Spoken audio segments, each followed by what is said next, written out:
Here in the Northern Rockies, dark winter months are outlasted in basements, dens, and nooks where kindred souls gather together to share intel, swap fly patterns, and relive the memories from seasons past. This gathering spot, known locally as the February Room, is the inspiration for this podcast.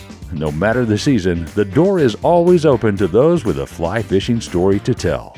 Brought to you by CD Fishing USA, the North American distributor for composite development fly rods and accessories. 40 years of Kiwi ingenuity and graphite technology now available at cd-fishing.us or your local CD USA dealer.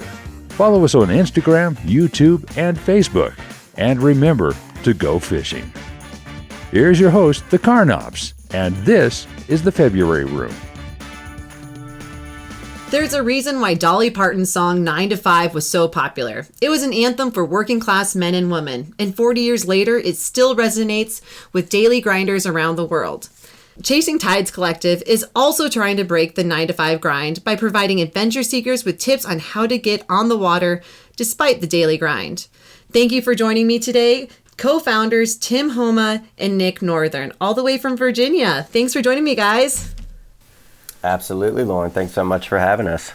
And as always, we start just like the Chasing Tides Collective. You guys are storytellers. And so I know you guys have a story lined up for me today, and I cannot wait to hear it. Yep, we've got plenty of stories. We love to pursue fishing as much as possible when we're not working. And Chasing Tides is three of us: myself, Nick, and then our buddy Ryan, who could not be here tonight. But the first fishing story is going to be between Nick and I. Nick used to live in Virginia Beach, where Ryan and myself live. And had moved away about an hour and a half, 2 hours away from us. So we don't get to fish as often as we used to, but since he's moved away, we've found some neutral territory, one of which we visited for the first time a few years ago and had one of the best kayak fishing outings that we've ever had, catching speckled trout, red drum, and striped bass. So we try to make that a yearly trip. And a couple Octobers ago, Nick and I met up at that spot. And every time with Nick, he's a dad. He's got a daughter. Our windows are always tight. We were there early before the sun, and then we were facing an increasing wind forecast throughout the morning. So we knew we had our time. We were up against the clock to try and catch some fish and get some content. And we went to the same area that we've had success at previously. And, we caught some small speckled trout, but we couldn't find any red drum or the size of speckled trout that we wanted. With each hour, the wind got stronger and stronger. And I was starting to lose my patience. And I think Nick was battling the fly rod in the wind a little bit. And he decided to go check out a shallow creek that looked like there was at least some break in the wind. And I stayed in our spot because I'm a little bit more stubborn. But then I saw him stay in the same spot for longer than 30 minutes. And I was like, okay, maybe he's on to something. So I went over to him and was like, hey, man, I'm going to give it another 20 or 30 minutes and then I'm over it. It's, chalk it up as a loss. And then Nick had filled me in on what he saw. Yeah, so it was not our best morning. That spot to us is a little bit of a secret honey hole. So we had high expectations going into that day. And like Tim mentioned, we caught a few fish here or there, but it wasn't the banner day that we had been hoping it was going to be. So I scooted primarily to get out of the wind. It was actually the first time I had brought the fly rod on the kayak. So I was testing that out for the first time, which has its own challenges. It's tough to send a pretty decent cast when you're only a few feet above the surface of the water. So that there were some trial and tribulations that day. But anyways, I scooted down the ways a little bit from Tim and got into the mouth of this little creek, and all the signs pointed to fish being there. There was nervous water, there was movement, and it just had that fishy feel. It's still enough to make you think that fish are there. So I was sitting, 20 or 30 minutes before Tim crept over and told him that I think there's fish here, just had yet to find them. And we put in another 10 or 15 minutes, and we're getting ready to pack it up and head out, tails tucked. And I told Tim I'm just going to do one little loop around just a small little island in the creek, surrounded by some oyster beds. So I just start to paddle away from him, go around this island, and the second I get on the back side of it, 30 feet in front of me is a school of red drum. And this is as shallow water as it gets, 6 to 8 inches, backs fully exposed. I like heaven for what you pull up on, something that you don't see very often in Virginia. We have a underrated red drum fishery, but you don't come across them in that skinny of water, mudding and belly crawling the way that they were that day. So I, in my best Lieutenant Dan imitation, throw my hand up as if to stop Tim in his tracks, because I'm so nervous that we're going to spook him, and just I basically zone in on one and just start stalking it in the kayak. And at this point, Tim has caught up enough to see what's going on. And both of our jaws are basically flat, wide open, flat on our boats. And I start following one, trying to get some cast into it, can't reach it. I get probably 75 yards away from Tim. He has gotten onto his own little duo of drum. They're everywhere. It was the first time I'd seen anything like it in our waters. It's probably the last time I'll ever see anything like it. But finally I got within shooting distance for me, which was probably, 20, 30 feet. I had gotten better since. I wasn't a great kayak caster at that time and place. Was able to put one right on his nose, and he went crazy on it. Smash it was a little 3-4 inch clouser, white with a gray belly, white belly with a gray back. And I was in for a ride. I was fighting that fish for 5 to 10 minutes. It was unreal. And as that happens, I hear Tim yelling, "Woo! Woo!" screaming from across the marsh, because he's hooked up also. So we're there just screaming back and forth, laughing at each other, roping these two fish in. Long story short, we land both of those. Tim paddles over to me just in time for another fish to pop up. He can't really even get his first fish off by the time he casts to this other one, lands that one, and it part of me has blacked that story out because it was just so ridiculous. Yeah. But before we get too long-winded on it, it was just to sum it up, I don't think we'll ever see that again. The way it played out, it just doesn't happen that often. That is incredible. Just hearing, the fact that you guys were persistent that there were fish there and kept fighting or searching for them, that's amazing. Just the other day, Justin and I went fishing. We had actually a short window. We had an hour and a half. My husband just renovated this longboat, and so he's like, let's go up to Sealy Lake, and we're going to go pike fishing. And I was like, I think we're cutting it pretty close, because we had to pick up our kid from school. And he's like, no, we're totally fine. I'm like, all right. So we took the longboat out there and went fishing, and it's still pretty cold. So the pike were not eating at all. And I was like, we need to get back. And he's like, oh, we can do a few more casts. I'm like, we're kind of cutting it tight. And sure enough, this new boat, we get to the dock and he doesn't know how to move the motor up. We're totally on the dock. Thank goodness there was nobody there. We were just totally dragging this boat up. And it was such a hard balance. And then the trailer, as we're driving back home, the boat slants off the trailer. And he's like, well, it's a good thing we're just doing this now so I can fix the trailer. And actually, as we speak, he's up there right now fixing the trailer. But what I love about the collective is that you guys are trying to teach people how to balance, right? Because even if you have a short window, you got to take advantage of it. And even for me, sometimes when I have a short window, I'm like, no, I can't do it. Like, there's not enough time. But you do manage to make it work, right? So I'm just very curious. How did you guys come up with this, and why do you think it was necessary?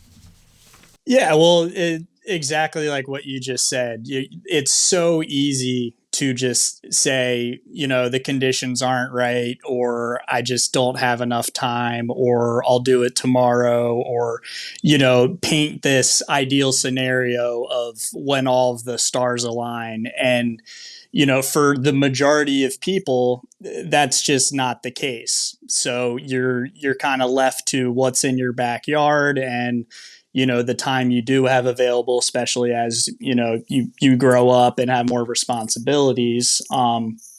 So that a lot is the basis of Chasing Tides, but it started out really, the three of us kind of came together at the same time with an idea of, we all three of us liked telling stories and liked capturing moments. And we didn't really have anywhere to put that. So selfishly, we were like, well, let's just start an Instagram, if not just for a place to, poke fun at each other and try and, get better at photography and telling some stories.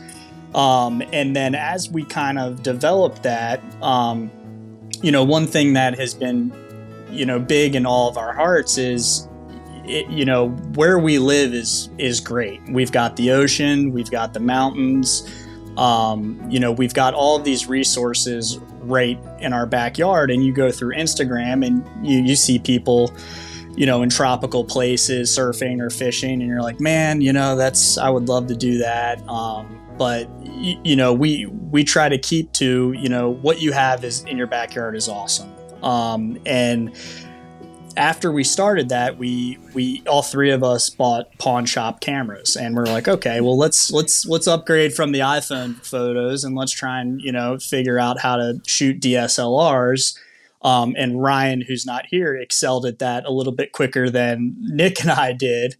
So as we kind of got more into photography, our adventures that we went on day to day or on the weekends, turned into, let's try and get some better footage. Let's try and develop more stories. And the feedback that we got back from our early posts, was very, very positive, and people like, you're right. Like, I had this quick moment. I'm going to go surf or fish or whatever it is I want to do. And that, morphed into, wanting to tell stories about brands that are, make products that help a 9-to-5er who doesn't have the time to, prepare as well, but they make a good product. It can help that person in whatever it is they're looking to do. So we went from, telling stories about ourselves to telling stories about brands. And then we tell stories about other 9-to-5ers who excel, in whatever their recreational pursuits that they have. And then that has since morphed into, kind of where we are now. Well, I think what I really like what you just said there, Tim, is as 9-to-5ers, or just, we're all working people, whether it's 9-to-5, but there's just a small window when you get your hobby. And I liked when you're like, sometimes I'm like, oh, the stars do not align. Like, the weather's kind of crummy. I shouldn't go out there. But when I force myself to go out there, I'm like, I'm so glad I did, because it did just make me feel like I was touching. I feel more connected when I'm outside. It's better for my mental health. I'm a better mom. I'm a better worker is when I get to touch that. And I know you said that there's brands and products that you want to align with that 9-to-5 hobby person with a hobby. Nick, what products are you seeing out there? Like, what are you looking for that like gets the 9-to-5 or daily grinder outside?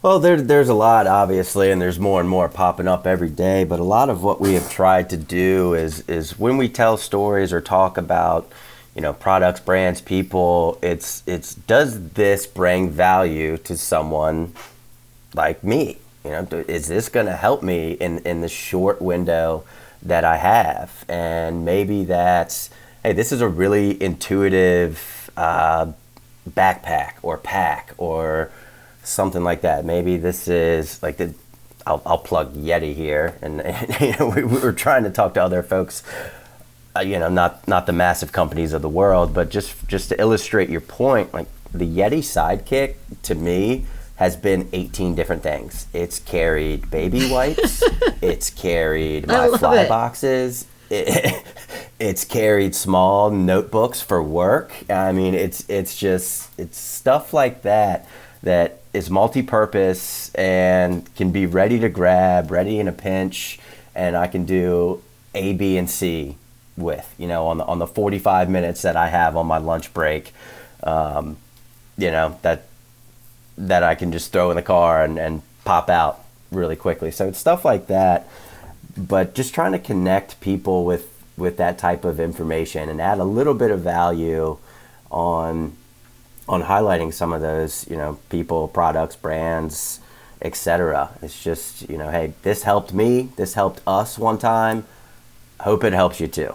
And hope it gives you an excuse or gives you a resource to help you squeeze in that 45 minutes before, after, or even during work.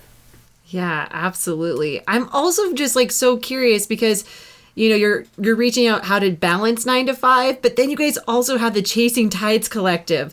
So how are you guys able to be, you have work, family, and then also hobbyist, and then also creating a platform for people. How are you, Tim, balancing all of these things on your guys' plate?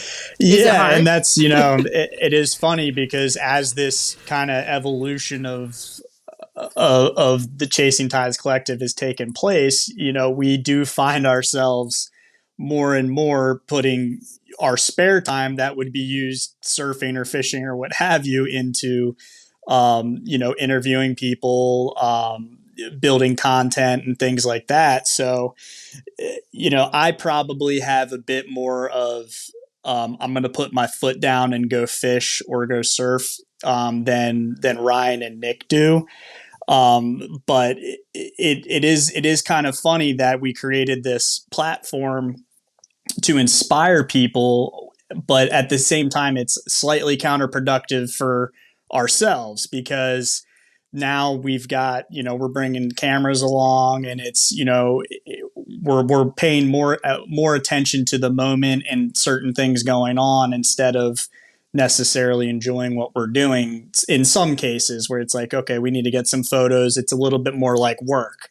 So it's still just, early mornings and late nights. It just it's almost like one more hobby added to the list. Well, and also, I think there is a true saying that when you love what you're doing, it doesn't feel like work. And so what you guys are really doing is going outside, exploring, learning more things, which makes it less work and becomes more enjoyment. Also, with the Outdoor Collective, with you guys all being in Virginia, does the Chasing Tides Collective focus more on Virginia, Nick? Yeah, so Virginia is part of the Mid-Atlantic as a whole. We are very passionate and very fortunate about where we live. One of the things that to me, I'm Virginia born and bred. My family's been here for much longer than I can remember and even trace back. And I'm lucky to be from here and have lived. I grew up in Richmond, spent some time in a few different places, and for Richmond, for anyone who's not familiar, Richmond is central part of the state.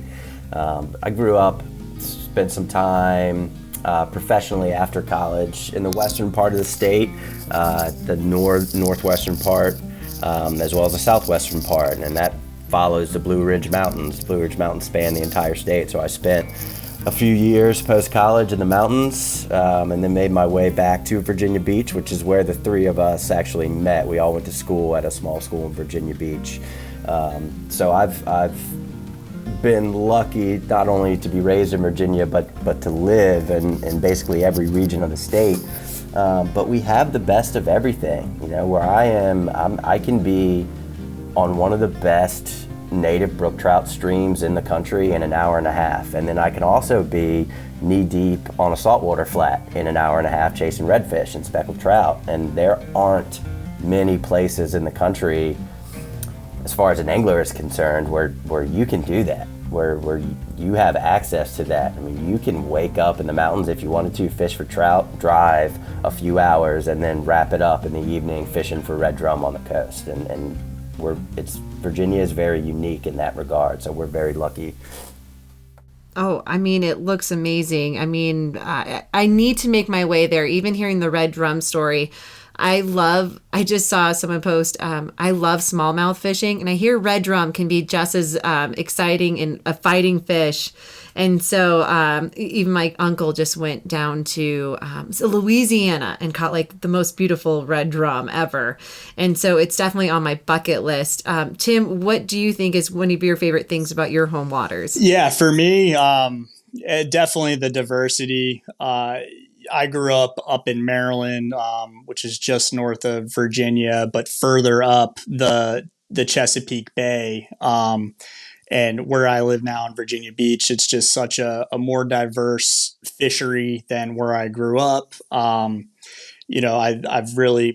grew up striped bass fishing and largemouth bass fishing. And since I've been in Virginia Beach, I've just gone full tilt into saltwater. So, I love having that access there. And then, I love surfing as well. So being super close to the waves to surf, and we're, an hour and a half, 2 hours from the Outer Banks of North Carolina, which has great waves and a great fishery in and of itself.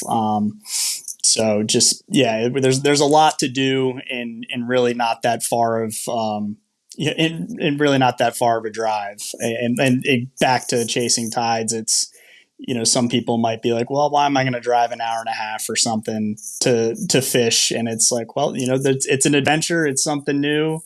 There's always a story to tell. So that's what I love about it. Isn't that the truth? There's always a story to tell. I mean, even though I didn't catch a fish on the pike, but the trailer ended up being the biggest thing on our adventure. And now it's become another huge project that we're doing on the side. And he's like, I got this figured out. And he's up there drilling holes in metal. And he's like, I got some free carpet. Anyways, a really fun adventure. Like you said, I mean, anytime you get outside, that's the thing that's always so interesting is sometimes I'll have people tell me, they're like, well, I don't have any fishing stories. I'm like, have you not gone fishing? He's like, oh, all the time. I'm like, well, how was that experience? So it's always so interesting that anytime you go outside, you have a story, whether there isn't anything that really happens, and the feeling and the adventures. And I couldn't agree with that more. Nick, I was just going to ask you, how often is Chasing Tides Collective? How often are you guys updating that? Is it like I saw that there's going to be a magazine. Can you give a little bit more information about that? Yeah, absolutely. So as you alluded to a little bit ago, finding the time to get all this done is our biggest challenge. It has always been our biggest challenge, and we go through spurts where we're a little more active and consistent, and then sometimes where we're not as much so, just because we're three grown men with other responsibilities, but we try to be consistent and regular, and we are moving to the magazine, which has been a long time coming. So the magazine is actually getting ready to be released as we speak. We didn't decide actually that we were going to do the magazine until not all that long ago, about 6 or 7 months ago. Chasing Tides had been around, and like Tim said, started as the Instagram, morphed into the website, and was kind of an online journal. It was just a little bit of a community for a while. And then we decided we really wanted to keep it going, but to do that, we needed to productize it, is how we've kind of phrased it. And the best medium to do that, after a lot of deliberation between the three of us, was to be a magazine. Which has proven to be a bold endeavor. The three of us. Turns out it's a lot of work. I wouldn't know anything about that. Well, neither did we. But in true fashion, we didn't know much about anything before we started anything. It's all been kind of an organic evolution. none of us studied photography or anything. You know, Tim and I studied journalism and communications in college. So we had a little bit of media background, a little bit of editorial background. But other than that, I mean, we've been, especially photography realm and design realm, which Ryan has gotten very good at from a graphic design standpoint, it's YouTube University all the way. And then same thing, you know, spent a whole lot of time just teaching ourselves how to do the magazine. But we started 2022 with the plans of doing a quarterly magazine, of which we have yet to release the first volume. So you can see how well that's going from a quarterly standpoint. but we are, like I said, we are wrapping the first one, which is getting released very soon. So the magazine will be the main point of emphasis moving forward. That being said, we will have monthly releases that will be kind of more like our traditional or blog type online journals, smaller features that we'll share via Instagram, share via the website, and our email distribution list that we're currently building as well. And Tim, how would people get their name on the list? Is there a cap that you guys will stop? So they can go and log on to our website at chasingtidesco.com, and there is a pop-up that they can sign up for the newsletter, and anybody can sign up. I love that. So you aren't going to be like, hey, no more, like you will keep making them and producing them as long as people are still signing up for them? Yep, absolutely. We want to, I mean, we started this whole thing with just the want to share and look back and reflect. So anybody who wants to be a part of that, anybody who feels inspired or encouraged or wants to join in on that sentiment is more than welcome in our eyes to join in. And I have to say, because looking at the website, I mean, I'm from Missoula, but I think there's so many opportunities for people who are not from Virginia to take some information that you guys have provided and apply it to their own home waters. Yeah, wouldn't you say that's absolutely. True? I think that you know one of the coolest things that we've encountered within this Chasing Tides collective endeavor is the community that we fall in, which is, I guess, outdoor creators in the fishing, or surfing world. Everybody is so helpful and eager to share and give tips or what have you. I learn a lot from the people down in Texas, fishing for speckled trout and use what they use down there up here. And that helps me a lot. And the main thing that we want to point out are, tips that can just help you succeed when you've got the time. And it should be totally translatable despite where you're fishing or where you're doing, whatever it is. I mean, there's a lot of information on there that, also when it comes to fly fishing, I mean, there's so many skills that kind of, or fly fishing or any of your outdoor adventures, I mean, they kind of parallel each other, really, when you kind of get down to the bare necessities of what you need to do when you go outside. It's just trying to figure out the right products that can, just kind of be a diaper bag or a notepad and all of that. So I know we talked about the website, but you guys started as Instagram. So what's the best method for people to follow? Keep maybe know when that first quarter magazine is going to be coming out. First quarter release sometime in the second quarter. Of the second quarter. Yeah, our Instagram is probably our most popular platform, which is just at Chasing Tides Co. And then the website is chasingtidesco.com. So those two places are certainly the best. And anyone who's interested in getting involved or has an idea for, because that's another thing that we try to do is along with products and brands and tips and helpful advice is we're trying to showcase the folks who are out there, chasing a passion, trying to turn it into a profession, because we feel that we're in that boat. Long-term goal for us is to turn Chasing Tides into a full-time thing for all of us. So we tip our caps to all those folks out there who are doing the same thing, and we're trying to bring some awareness to those folks as well and encourage people to do the same. If you're lucky enough to get paid doing what you love, you figured it out. So we want to help spread some love in that regard as well.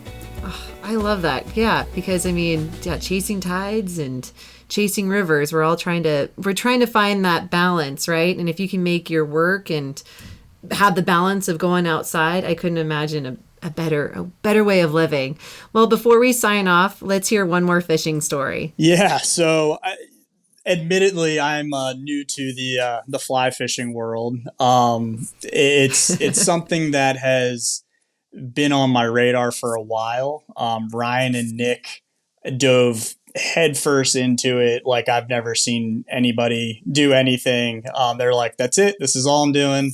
And I was like, "Really? But you guys aren't catching that many fish." And so I'd go fishing with them using conventional gear, and they'd have their fly rods. And I kept taking note, when the elements came together and as they were getting better, I was like, okay, I get it. And the whole time they were nagging me, you got to try. And I jokingly was like, oh, I'll pick this up. I get it. I understand it. And then finally, I guess it was last summer, picked up a fly rod. And to put it in context, I had been on a school of red drum in Virginia Beach that were pretty reliable to catch. And Nick and Ryan were like, "Hey, let's go to the mountains and catch brook trout." And I'm like, "But did you hear what I said? I'm catching upper slot drum, and you want to go catch 4 to 8 inch trout?" And they're like, just trust us, So I was like, okay, I'll follow along. I'm going to be a good sport about it. And they took me up to the mountains, gave me, what was the rod, Nick? Was it a little 3-weight, 4-weight? You had a glass 4-weight, actually. Yeah. So they handed me that, kind of showed me the basics of a roll cast and, what to look for. I kind of picked up, where the fish would be fairly quickly from watching them. And we pull over the side of the road, and Nick and Ryan are like, "That down there, that's where we're going." And I was like, "In all the trees, that's what we're going to do?" And and they're like, you'll be fine. Just it'll open up," is what they kept saying. And we go down. I miraculously don't slip on any rocks, and I'm trying to make these roll casts into the stream, and we were using dry flies. I'm not really seeing anything. And then I watch Ryan do it, and there's this quick little splash, and he goes, "That was a trout." And I was like, "What? That was a ripple." So it ended up being a creek chub, but I can't help myself but from getting stuck on trees, and the whole time I'm just a mess with managing the line, and these guys are like panthers weaving through the trees and doing bow and arrow shots and landing brook trout, and I'm like, "What? This is what you guys do, and this is how you wanted me to pick up on something?" And so finally I get into a clearing, and I watch the dry fly go down, and it takes everything in my might to not try and bill dance it like I'm used to setting the hook on a saltwater fish. But I lift up the rod tip, and it's this, to me, it was a large creek chub. But it was still maybe a 2 to 3 foot fish. And I was like, well, at least I didn't get skunked. And the whole ride back, we're joking about, calling me Chubbs because that's all I caught and all that. So I've developed my fly fishing alias is Chubbs Peterson. But that was a tough first time fly fishing. I did kind of take away the beauty of the stream, and it was a cool waiting and kind of losing time in the woods and stuff like that. So I was like, okay, that was enough to keep me dialed in. Since then, I've gotten casting lessons. I can double haul now, and I got my first Awesome. red drum on the fly this past February. So no way, congrats! Yeah, brighter days ahead for Chubbs, but it was definitely a tough start, and I still think those guys did that on purpose. Did you do it on purpose, Nick? Maybe a little bit. I love it. Well, honestly, I wish I had that same like magical feeling that everyone talks about with fly fishing. Because the first time I went fly fishing, I was like, this stinks. Like, this is not fun. I've lost so many bugs, and every time you lose a bug, and I didn't realize like how much energy went into tying a fly.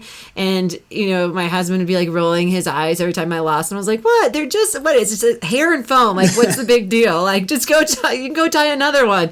But then the more you get into it, you realize the special, like that was someone's special fly, and the amount of time and energy. And so it's one of those, it's a hobby that you appreciate more the more you understand it. But when you're first into it, you're like, why do people like this sport? Yeah. And Watch your back cast. Yeah, that was I've since started to see what everybody's talking about. It is so much different. It is. And I think that's one of the things that has kind of kept me with it, is just it's a new challenge. And it's a different way to fight a fish. And my first redfish, Ryan was like, was that life changing? I was like, that was a nightmare. I didn't know what I was doing.